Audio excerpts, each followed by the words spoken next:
शिवसेना पक्षप्रमुख उद्धव ठाकरेंनी या संपूर्ण निकालानंतर काय प्रतिक्रिया दिली आहे ऐकूया।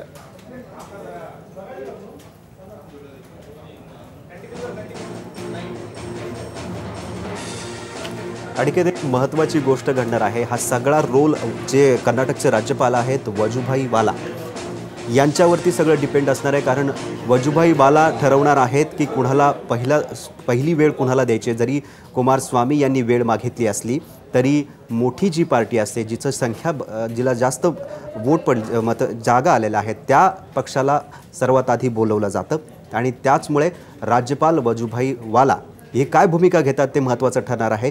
आधी बीजेपीला बोलवतात की कुमारस्वामींना ते वेळ देतात, भलेही कुमारस्वामी यांनी जेडीएसला 5:30 वाजताची वेळ मागितली, पण तो सगळं डिपेंड राहणार आहे वजुभाई वाला हे काय भूमिका घेतात त्याच्यावरतीच। नक्की सोनालीला काहीतरी बोलायचं। सोनाली, अगदी जर आपण नियमाप्रमाणे बघितलं तर भाजपच्या जागा जरी जास्त आल्या असल्या तरी सुद्धा वोटिंग पर्सेंटेज जे आहेत ते काँग्रेसचे अधिक आहे, त्यामुळे काँग्रेसकडून हा सुद्धा दावा करण्यात येतोय की वोटिंग पर्सेंटेज आमचे अधिक आहेत। त्याचबरोबर भाजप जो हा दावा करतोय की मोठा पक्ष म्हणून आम्हाला पहिलं प्राधान्य दिलं पाहिजे, आमच्या जागा जास्त आहेत म्हणून आम्हाला पहिलं प्राधान्य दिलं पाहिजे। तर आता आपण जो बाईट ऐकला त्यामध्ये सुद्धा त्यांनी असं म्हटलंय की मग इतर ज्या राज्यांमध्ये जसं अनिकेत तू मगाशी म्हटला ज्या पद्धतीने त्यांनी सरकार स्थापन केलेली आहेत भाजपने तर त्यांना त्या तिथल्या सरकारचा राजीनामा द्यावा लागेल। त्यामुळे आपण पाहतो की अतिशय नाट्यमय घडामोडी सुरू आहे। एक भूमिका काँग्रेस मांडते, त्याला अपोजिट दुसरी भूमिका जी आहे ती भाजपकडून मांडली जाते, पुन्हा तिसरा दावा जो आहे तो पुन्हा काँग्रेसकडून करण्यात येतो। अशा प्रकारे अतिशय नाट्यमय घडामोडी आहेत त्या होत आहेत। अतिशय सगळ्यात महत्त्वाची आत्ताची अपडेट ती अशी आहे की 5 ते 5:30 या काळामध्ये पुन्हा जेडीएस आणि काँग्रेस यांची बैठक होणार आहे आणि 6 वाजता पुन्हा एकदा जेडीएस कडून जो आहे तो हा दावा जो आहे तो अधिकृतरित्या मांडण्यात येणार आहे। त्यामुळे 5:30 वाजता आपल्याला कळणं अपेक्षित होतं किंवा जे आधी ठरलं होतं की त्या 5:30 वाजता हा दावा करण्यात येईल, मात्र 5 ते 5:30 मध्ये पुन्हा एकदा जेडीएस आणि काँग्रेसमध्ये बैठक होणार आहे आणि 6 वाजता हा जो दावा आहे जेडीएस कडून सत्ता स्थापनेचा तो करण्यात येणार आहे। दरम्यानच्या काळामध्ये जेडीएसचे मुख्यमंत्री, काँग्रेसचे उपमुख्यमंत्री 21 मंत्रिपद 20 ते 21 मंत्रिपद काँग्रेसकडे आणि 14 मंत्रिपद ही जेडीएसकडे अशी प्राथमिक बोलणी जी आहे ती या बैठकीमध्ये नुकत्याच झालेल्या बैठकीमध्ये झाल्याची सूत्रांची माहिती आहे। नक्कीच सोनाली, आपण बघतोय अत्यंत नाट्यमय अशा या घडामोडी घडतात आणि साम टीव्हीच्या माध्यमातून प्रत्येक अपडेट आम्ही तुमच्यापर्यंत फास्ट पोहोचवण्याचा प्रयत्न करतो आहोत। नेमकं कोण सत्ता स्थापन करणार आहे थोड्या वेळामध्ये स्पष्ट होईलच, पण उद्धव ठाकरेंनी थोड्याच वेळापूर्वी एक पत्रकार परिषद घेतली होती, ते काय नेमकं या पत्रकार परिषदेत म्हटलेत ते आपण पाहूयात। आणि विशेषतः कर्नाटक व्याप्त जो महाराष्ट्र आहे तिथल्या माझ्या सीमा बांधवांच्या आणि भगिनींच्या वतीने जे कोणी तिथे मुख्यमंत्री होतील आणि जो पक्ष मग तो कदाचित आघाडीचे सरकार एकाचे सरकार मला कल्पना नाही, जे कोणी तिकडे सत्ताधारी म्हणून बसतील त्यांनी तिथल्या तमाम मराठी जनतेच्या भावनांचा आदर करून त्यांना न्याय द्यावा आणि तो जो भूभाग आहे ते सातत्याने सांगतात की आम्हाला महाराष्ट्रात जाऊ द्या, आम्ही मराठी आहोत, त्यांच्या भावनांचा आदर करून तो न्याय त्यांना द्यावा। ईव्हीएम मशीनचा किती वाटा, ईव्हीएम मशीनचा किती वाटा आहे, ईव्हीएम मशीनचा किती वाटा आहे भाजप? काही जण म्हणतात आपले ईव्हीएम मशीन, पण भारतीय जनता पक्षाची घोडदौड ही दिवसागणिक निवडणुकांमध्ये दिसते आणि पोटनिवडणुकांमध्ये ते हाकतायत। मला असं वाटतं ते जे काय तंत्र मंत्र यंत्र काय जो प्रकार असेल एकदा होऊन जाऊ द्या। भारतीय जनता पक्षाने पण सांगितलं पाहिजे की तुम्ही आमच्या ती टीका करताना आरोप करताना चला संपूर्ण देशातल्या निवडणुका आम्ही बॅलेट पेपरनी घेतो, म्हणजे हा जो काही संशय पिसाच्य ते सुद्धा निघून जाईल। राहुल गांधी ने इच्छा व्यक्त की अगर कांग्रेस को बहुमत मिला, कांग्रेस बड़ी पार्टी 2019 में बनी तो प्रधानमंत्री बन सकते हैं, आपको लगता है? नाही, मी त्याच्यावरती भाष्य माझं केलेलं आहे। प्रत्येक पक्षाला त्याचा पक्ष मोठा म्हणून जर का लोकांनी कौल दिला तर त्या पक्षाच्या नेत्याला तो अधिकार मिळतो। So with successive defeat, do you think this raises a question on Rahul Gandhi? And it's his leadership. त्याने आता असे प्रत्येक वेळेला राहुल गांधींनी सुद्धा तिकडे मेहनत केली, पंतप्रधानांनी सुद्धा त्या काळामध्ये परदेश दौरे न करता कर्नाटकात ठाण मांडून बसले, त्याच्यामुळे त्यांनाही या यशाबद्दल धन्यवाद द्यायला पाहिजे। आणखी थोड्या 5-25 सभा त्यांच्या जास्त झाल्या तर जी थोडी कसर राहते ती राहिली नसती करायची, मला माहिती नाही, परंतु प्रत्येकाने एक एक आपापल्या पद्धतीने तिथे मेहनत केलेली आहे। ठीक आहे, जनतेचा कौल आहे।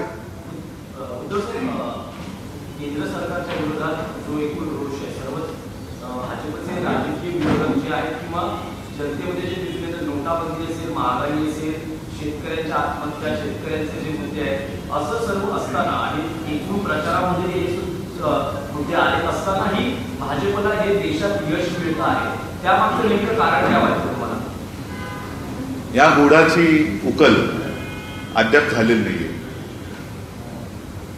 आणि म्हणूनच मी जे मगाशी म्हटलं की वातावरण एक असतं, निवडणूक निकालांचे अंदाज एक सांगत असतात आणि निकाल एक वेगळेच लागतात.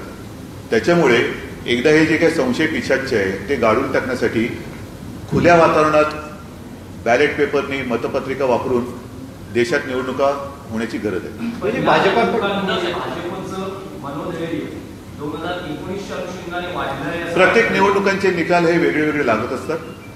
जसं उत्तर प्रदेशमध्ये महाप्रचंड विजय मिळवल्यानंतर त्यांची परंपरागत असलेली लोकसभा ते हारलेले आहेत आणि म्हणून मला असं वाटतं की जसं कर्नाटकमध्ये बऱ्याच वर्षांनी अजून सरकार कोण स्थापन करेल मला माहीत नाही, पण भारतीय जनता पक्षाला चांगलं यश मिळालंय. लोक बघत असतील की बाबा आतापर्यंत यांचा अनुभव घेतला, यांचा अनुभव घेऊन बघू. कर्नाटक हे गेले काही वर्ष हे भाजपेतर पक्षाकडे राहिलेले आहे आणि मग 2019 असेल किंवा त्याच्यानंतरच्या निवडणुका असतील, भारतीय जनता पक्षाची राजवट ज्या राज्यांनी अनुभवलेली आहे त्यांचा अनुभव त्या निवडणुकीत बोलेल. पण त्यांचं म्हणणं आहे की पोटनिवडणुकीत भाजपला तेवढा यश मिळत नाही.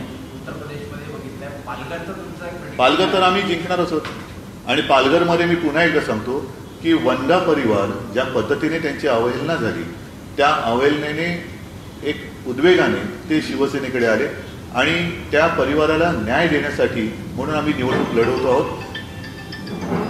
तो परिवार आणि खास करून चिंतामणराव त्यांनी 30-35 वर्ष एक विचारधारा घेऊन विचारधारेसाठी त्यांनी मरमर मेहनत केली. त्यांची अवहेलना होऊन पटकन दुसरा उमेदवार तिकडे जर का दिला जात असेल तर मला असं वाटतं हा अन्याय. गुरु बाबा रामदेव ने कहा है कि जिसने कर्नाटक जीता है वही 2019 की लोकसभा भी जीतेगा.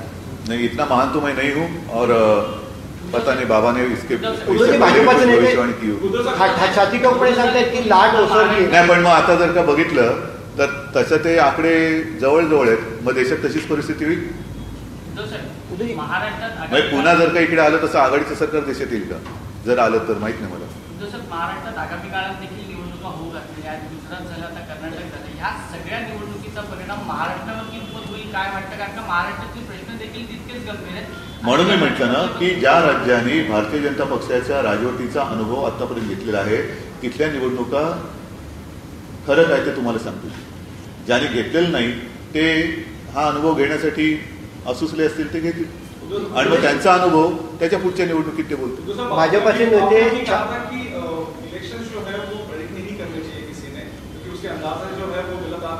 अंदाज कुछ और निकाल परिणाम कुछ और है.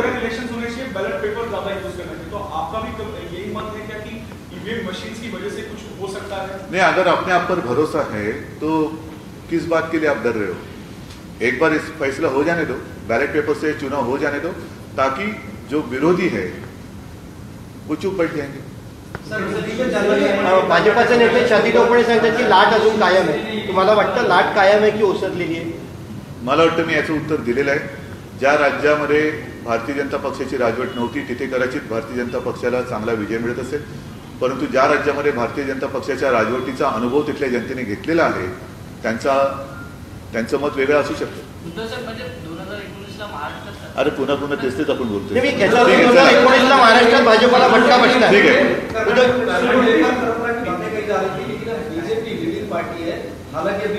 मैंने उनका अभिनंदन भी किया है और कर्नाटक की जनता को मैंने शुभकामनाएं दी है. आने वाले दिन अच्छे दिन होंगे उनके लिए, ऐसी मैं कामना करता हूँ. कांग्रेस के लिए ये बड़ा सेटबैक माना जा रहा है क्योंकि कांग्रेस के अध्यक्ष के तौर पर राहुल की ये पहली चुनौती थी.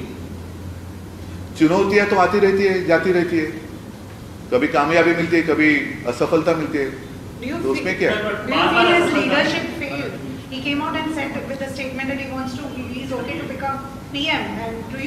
मैंने उसका जवाब दिया है. चला ठीक आहे, धन्यवाद सगळ्यांना, आभारी आहे. आपण बघतोय भाजप 104 जागांवरती विजयी आहे तर काँग्रेस 78 जागांवरती.